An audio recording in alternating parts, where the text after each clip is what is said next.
and our goal is to really continue to work to hold the fire. Now, firefighters are trying to keep strong winds from getting the upper hand as they work to contain the Gold Ranch fire. It's already destroyed at least one home. Fire Watch team coverage tops 2 News Nevada at 4 o'clock.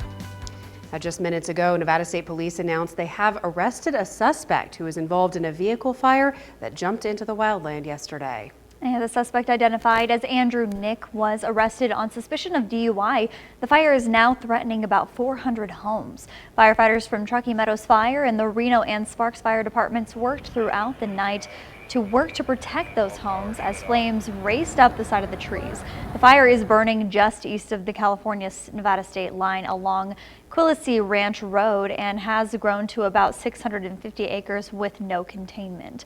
Here's a look at a picture of the burn scars that we just received from Truckee Meadows Fire just about an hour ago. As you can see, the smoke appears to be minimal. Evacuations are currently in place on both sides of I-80 for the fire, and an evacuation warning zone is in effect for part of Verdi.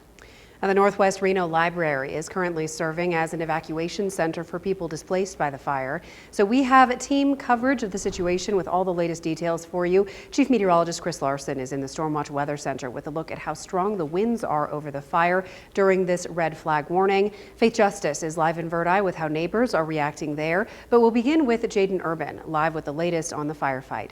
Jaden, what do you have for us? Well, this has really been an all-out effort between local, state, and federal agencies to help put this fire out. There's been about 200 personnel on scene trying to fight the flames. And I mean, if you just look behind me, you could see that burn scar that we had just mentioned. And also, like it was mentioned, probably about an hour or 2 hours ago, this entire hillside was completely covered in smoke all throughout this entire region.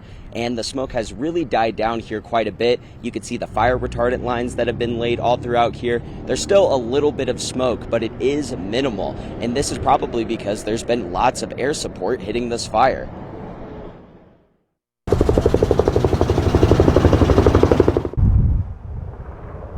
Truckee Meadows Fire and Rescue confirmed that one firefighter was sent to the hospital, but they say it's not a serious or life-threatening injury. Firefighters say they are getting a handle on this fire, but they do have a concern with current weather conditions.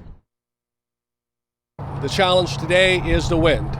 The wind really presents the most dangerous ingredient to suppressing the fire, because oftentimes it can push and spread that fire faster than we can even get our resources around it and deployed.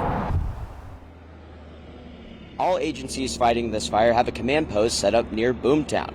Mayberry says that an incident management team will be coming by later today. They will take over the fire, giving relief to the local stations so they can return back to their jurisdictions.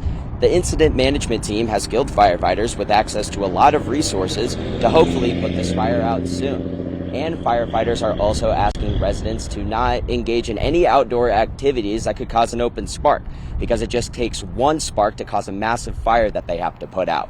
And be sure to stick with us throughout our evening newscast as we get the latest developments on this fire moving forward. Covering Fire Watch live in Verdi, Jaden Urban, 2 News Nevada.